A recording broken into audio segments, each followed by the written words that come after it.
Welcome to the Church Planting Podcast. I'm Greg Nettle, and I serve as president of Stadia Church Planting, where we help you start thriving, growing, multiplying churches for the next generation.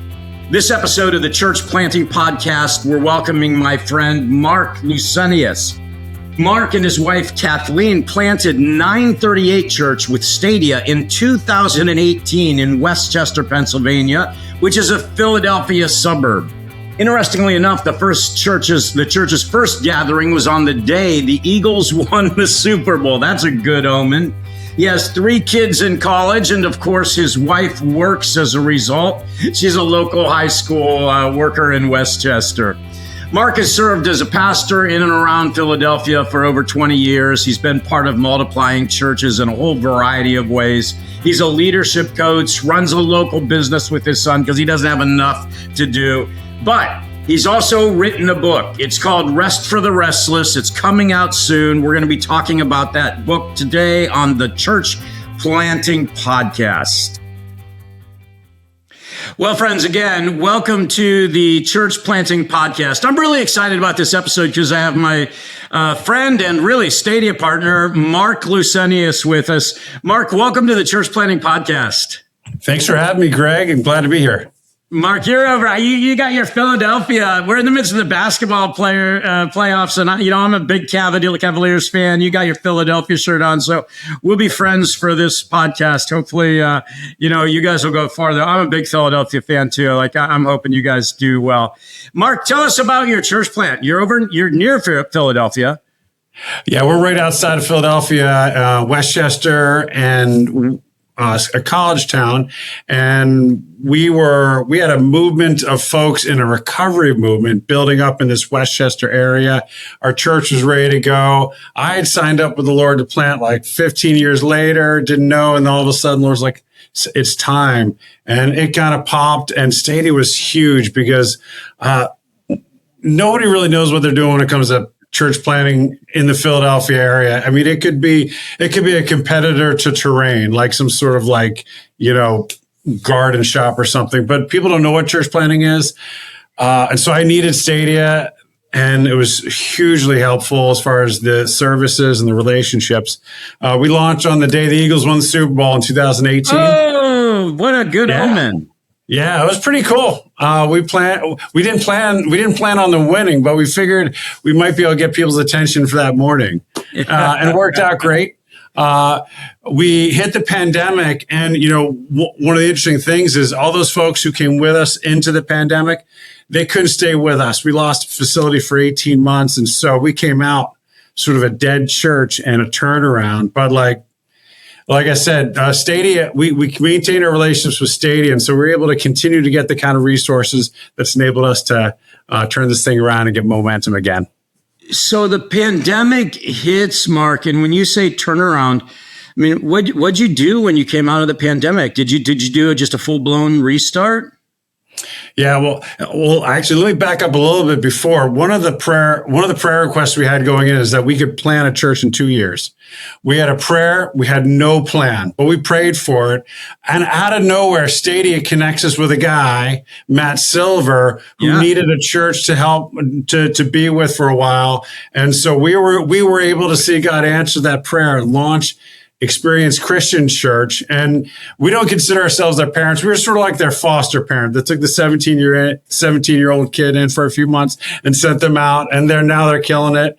And so, but it's great to now have some friends on mission out here, partnering together. Coming out of the pandemic, we went to relaunch, but we had been out of, meeting outside, church gypsies for 18 months. And, when I was like, let's go. And they're like, what? Like, who are you? I'll be back next month. And so I realized I had to take things different. I had to take this church at a different pace. We had to heal up. We need to grow. We needed to do some transitions. And God was gracious. And it's been fun to see. Over a couple of years ago, we started seeing this new wave of leaders come in among us, which has been really fun. I'm so proud of you. And I can't believe you helped another church plant in the midst of all that. It's so funny you mentioned Matt. We didn't talk about this in advance, but I was just on a Zoom call with Matt last week, and he was telling me the amazing stuff that God's doing in the church, that he got to launch. And so congratulations on that fully multi-ethnic church that he's involved in. And so just thanks for being faithful through. So, God is faithful through all of that stuff. Marc, what you're talking about is just an amazing amount of work, endurance. My hunch is, and you can talk more about this, heartache and what's going on, God, and which leads me to, you've got a new book that should be coming out right around the launch of this podcast. Talk about what's the name of the book? Tell us what's it about.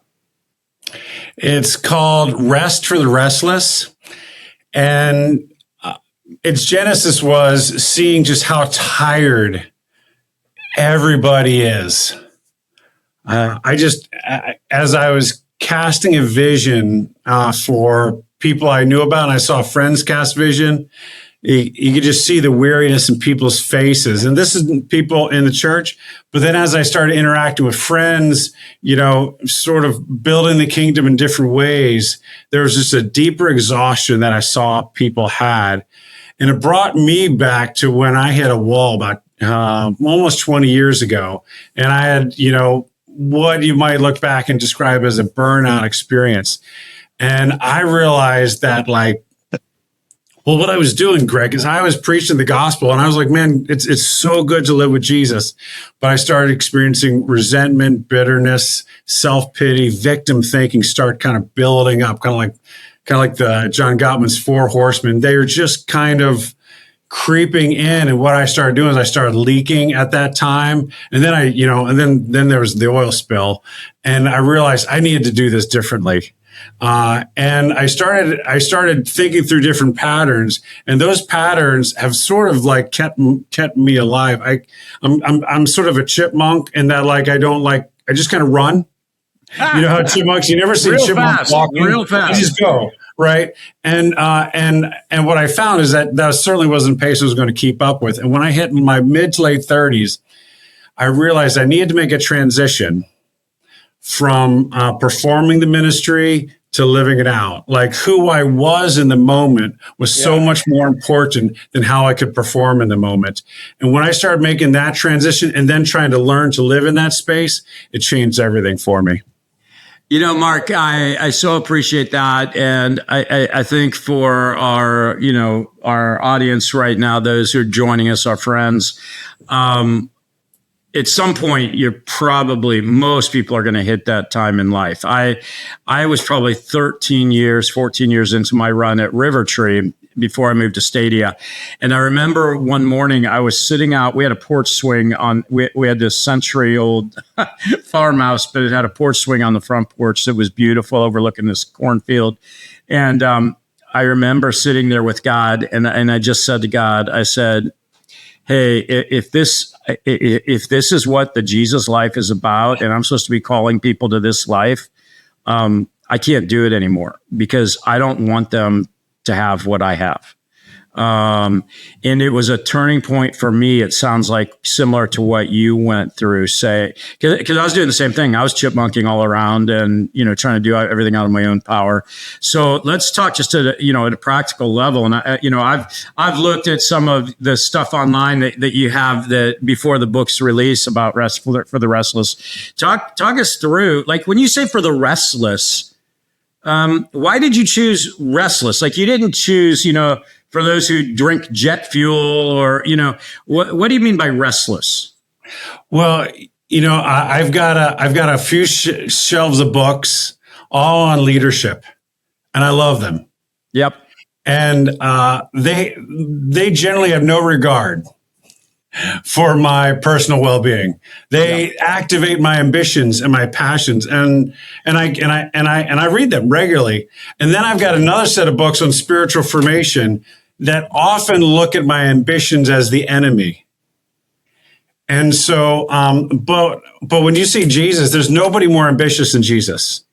He's like, I'm going to change the entire world. And yet he was able to function at a pace that was ambitious and he was able to be at his best when the moments mattered most, right? And so, what I found is that, I might be at this pace, I could be at my best here, but not over here, maybe with my family when it mattered most, or I was with my family. So it wasn't necessarily about a pace, but it was kind of learning Jesus' way. Jesus says, "Come to me and I will give you rest." And then he says this, he says, "Learn from me." And so I said, okay, when I hit this wall, I said, okay, I need to learn a different way. And so I started reading stuff about the Sabbath. The Sabbath essentially challenges this idea of our identity, and which I think is very common today, that we are consumers and producers. And it enables us to be people who enjoy. The Sabbath is fun. Tim Keller said, Sabbath is enjoying the work that has been done. That is what God does after creation. He stops, enjoys the work that has been done, right? And then even if we haven't had a good day or a good week, we can enjoy the work that Jesus has done. We're fully complete in Christ. So every Sabbath, we can enjoy the work that's been done. But it's not just about a day. It's about a fundamental lifestyle of enjoying the work that God has done. And in such a way, in some ways, it gets underneath productivity, it gets underneath consumption. And when we can learn a Sabbath way of enjoyment, we can enjoy our productivity more, we can enjoy our consumption more. Everything's fundamentally coming out of a sense of calling, which includes rest. Yes. And isn't sort of like this alternative to the calling of ambition. A lot of times when we think so I mean, I love that. And I think everybody's going, yeah, I love that. How do I learn that? How do I practice that? Right. Well, sure. And part of it comes down to understanding the stories. Like God has a story when it comes to Sabbath, and we have a story when it comes to our work. When I was 15, Greg, I was working at a grocery store. It was my first job. I just turned 15, had this job. So they pulled me aside and they say, "Mark, you got to work faster. Or we can't really keep you around." I was 15. I didn't know it. I was just kind of wandering around doing whatever. And the other thing they said is like, when you're walking in the store, walk fast. It'll make you look like you're busy, even if you're not. And nice. In my story, I made this resolution. I said, I am never going to let anybody accuse me of not working hard. Okay. Yep. And so I take that, and you take that into ministry, right? Yep. And all of a sudden, several years later, every single one of us has a story that shapes it. Part of it is learning a different story, right? In the ancient world, slaves don't get a day off. But the second time God gives the Sabbath command, he's like, here's why you're going to Sabbath, because you're no longer slaves. Or you're no longer slaves. You get to be free, live free. New story. Yeah. And so we can put a bunch of rules around Sabbath, but fundamentally, we're learning a different story where we get to enjoy the life that God's given, enjoy the provision that God's given, and enjoy and trust that God's going to grow the church. God's going to activate the movement. God's going to give me what I need for that next moment. I get to stop. I get to pause. I get to recover, and I get to enjoy everything that God's given me. And once I get into that habit, I enjoy the calling. And things start being driven from my enjoyment versus my responsibility. Mark, I feel like I'm sitting with my therapist in a good way, in the best way, right? So, like, I'm thinking back on my story, right? And like, one of the formative stories in my life, I don't remember how old I was, a young teenager, I believe. But, when Dad would finally let me mow the grass with the yellow Cub Cadet tractor. And so I mow it in the afternoon when I get home from school. My dad comes home. It's just true story. And I love my dad, right? And so all this good stuff, right? Like walking fast and, don't let anybody think you're not working hard. Like there's a positive side to hard work and learning that, right? But my dad made me remow the entire lawn, big lawn, because the lines weren't straight enough. And so, he might have been right. I have no idea. I don't remember all those details. But what that did to me over the course of my next couple decades was, it's not okay just to mow the lawn. The lines have to be perfectly straight. Yes. And that was part of my story that created me getting to that place on the porch swing where I was going, I can't ask anybody else to live this way.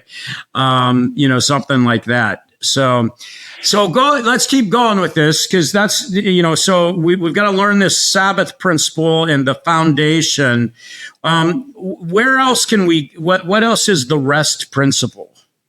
Sure. Well, hey, let me, what's interesting is each of us learned something really different in our story that shapes us. And that's why simple rules around Sabbath isn't going to necessarily work for everybody, because your story that drove you was different than mine. Yeah. Yeah. And so fundamentally, I try to give a Sabbath vision for life. And so it's ceasing, not switching. A lot of us, when we get a day off, we just switch our ambitions. Yeah, that's good. I'm gonna go be awesome in this other area. I'm gonna go make my kids awesome. I'm gonna go fix my kids. I'm gonna go fix this thing. Yes. And there's some times in life where you have to sprint. Right? Yeah. You're planting a church, you have to sprint. You've got sick parents, you have to sprint. Yep. But once that becomes the default, we just switch from one ambition to another, and we never allow ourselves to rest. And so recognizing that at some point in time, if you don't shut it down, you won't understand. You won't understand your normal, and you end up living reactive to your anxiety. I talk about feasting, not fasting. To think about Sabbath, a lot of times we think of Sabbath like we think of the prohibition. It's amazing that somebody convinced all Americans to stop drinking for 10 years. Not very well, but they tried, yeah. But like back in those days, everything gets shut down, but Sabbath was all about rules. I grew up with a family. My dad was in the beer industry my entire growing up life. He was a living, breathing beer commercial. He was in sales, and he was the guy. He was the guy in the room making the jokes. We threw 3 to 4 80-person parties in our home every single year. No kidding. I just thought everybody did that, Greg. And so like I knew how to like ice down 5 cases of wine coolers when I was 12 years old. Wow. And we lived in this what I called a beer merch museum. My dad just had this 2-car garage, turned it into like this museum of all beer merch. I say all that to say one of the gifts that my parents gave me was this instinct to continue to include people into their lives. Their formative years were in the Marines, and they were moving from place to place to place. And so they became instinctive friend makers and includers. And a lot of times when people think of the Sabbath, they think of what they shouldn't be doing. Sabbath is all about what we can be doing. And if you think of that, the Hebrew calendar, right? The day always begins in the evening. And so every day should begin with a feast. Every day begins with the family coming together. And the Sabbath typically would begin with the household or even the community coming together. And a lot of us, when we think of Sabbath, is like, oh, this is what I need to, this is what I got to bear down on solitude. This is when I got to do this, that, when I can't do this, that, the other. For so many of us, we miss the opportunity to say, look, I get a day to enjoy. Well, who do I want to enjoy this with? And how do I celebrate? How do I include? How do I build a deeply satisfying life? Which is what the Sabbath is. God was satisfied with the world he made. Pastors, can you be satisfied with the church God's given you after Sunday, even if they weren't there that day, right? And I got to say it. Like, can I say I'm satisfied with what God has done? Can I enjoy, right? And a Sabbath life is all about recognizing that, no, everything is good and we can enjoy it. Yes, even in a broken world, even when I didn't have a good week of productivity, by God's grace, I still get Sabbath. I had a good week, I get Sabbath. I had a bad week, I get Sabbath, and I get to enjoy that. I love that. I love the concept, because I think in the Christian life, so many of us have this concept of I need to be fasting and I need to cut these things out. And that's what the Christian life's about. And sometimes it is, we're not arguing that. But a lot of us have a harder time moving towards, oh, it's time to feast. It's time to kill the fatted calf. It's time to bring my friends over and start this 24-hour cycle of celebration. But what you're saying is it's more living with that lifestyle even than it is a single day. Yeah. Well, right. Because every day is an opportunity to rest, right? If you can't work all day long, right? And so if rest is about, if the Sabbath is about enjoying the work that's been done, isn't that not all of rest? And in the Hebrew world, you begin with the feast. The day begins with the feast. It begins with rest, and then out of all that rest comes the productivity. Versus, working for the weekend. No, we work out of the rest that we get to enjoy. Right. So, the most productive people I know are really serious about their rest. And the most happy people I know are serious about their enjoyment. Right. And you could, if you're serious about your enjoyment, I'm not saying go off and be a playboy and life's about the toys. That's not the people we're talking to on this podcast. But deep down, if the ministry isn't because we deeply desire it, if we're not feeding desire and building a really satisfying life, it's the bitterness, the resentment, the self-pity, all that stuff's going to end up catching up with us. I think that, we sometimes get this Sabbath idea of life confused in that we go, okay, God worked, for 6 days and then he was so worn out that he had to have a day of rest. And that's kind of how a lot of us approach life. Okay, I'm going to bust myself apart for this long until I can't go anymore. And then I'm just going to crash. And the biblical principle is more, I'm going to Sabbath so that out of that rest, I can be productive and fulfilling for God's kingdom. Yes. And for so many of us, when we think about the kingdom, we think about restoration, right? Yeah. We're thinking about all the things that God can use us to restore in this world, right? Well, Sabbath is fundamentally about God restoring us. All right. Because along the way, certainly there's the feasting, but you're not going to last long in this kingdom mission without feeling a little bit of betrayal. You're going to have some losses. We take some hits. We're going to try stuff and it's going to not go well. And if there's not space to heal up from that stuff, if there's not space to grieve those things, it'll all catch up to us, right? Yeah, so often, if somebody, we're talking basketball here at the beginning, and, if a basketball NBA player gets injured, nobody thinks a thing about going, okay, he's going to be out for 3 weeks, or if she's a professional player, she's going to be out for 3 weeks, because the physical body has to heal. The reality is that for those of us in some type of ministry, most often, unless it's been a horrible accident, we don't carry it's not physical injuries, but buddy, those emotional injuries that happen in ministry, they are probably more damaging than physical injury. And yet, I know my tendency over the years was going, I'm going to play through this one. Yeah, well, and I've done that, and I've leaked it all. I've eventually leaked it on somebody, right? Yeah. If you're going to last long and hit it hard, the people I know continue to hit it hard from decade to decade. They're emotional athletes. Like they take their emotional life seriously. They have folks they run with who are also emotionally really healthy. They get to the council. They do get to the spiritual director. They do whatever it takes so that in their leadership, they don't leak all over their organization. And they embody the vision, right? And if you can't be passionate, emotionally connected to the vision, nobody else can either. And if we're carrying wounds, I know that's been for me. When I've carried my wounds, I haven't dealt with them. It affects my ability to embody the vision for others.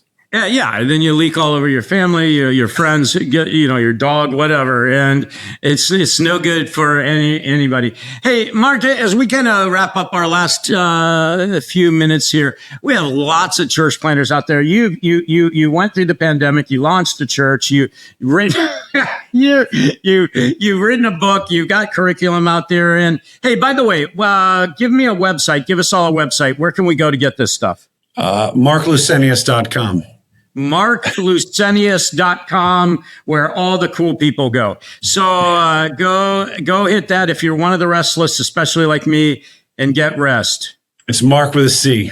Marc with a C. Yes, of course it is. And Marc, for those out there who are listening right now and are planters, like if you go, hey, if you could just do this starting in the next month, maybe try to prioritize this in the midst of your restlessness, in the midst of all that you've got going on.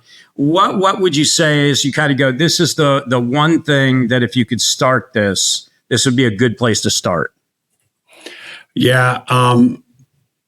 What I would say is go find the key people that you're going to process the challenges with. Having Matt early on, I had another church planter talk through stuff with. As time went on, I ended up finding 3 other guys who understood what ministry was like. And we do a recovery meeting pretty much every other week. We sit there and we give each other a 15-minute update. No correction. We ask for a little bit of advice here or there. But I just know that, like, if I can hold on to if I keep the oil in the engine for a couple more days, I can process it with these guys. And knowing I can process it here helps me process it in the right space. Did you ever hear Tim Keller's story on Tim and Kathy Keller's story on running hard with church planting? He tells this story. The second thing, as I would say, is like give yourself a milepost. He told Kathy, said, Kathy, we're planning this church and I'm going to run hard for a couple years. You just need I'm going to run hard for a couple years.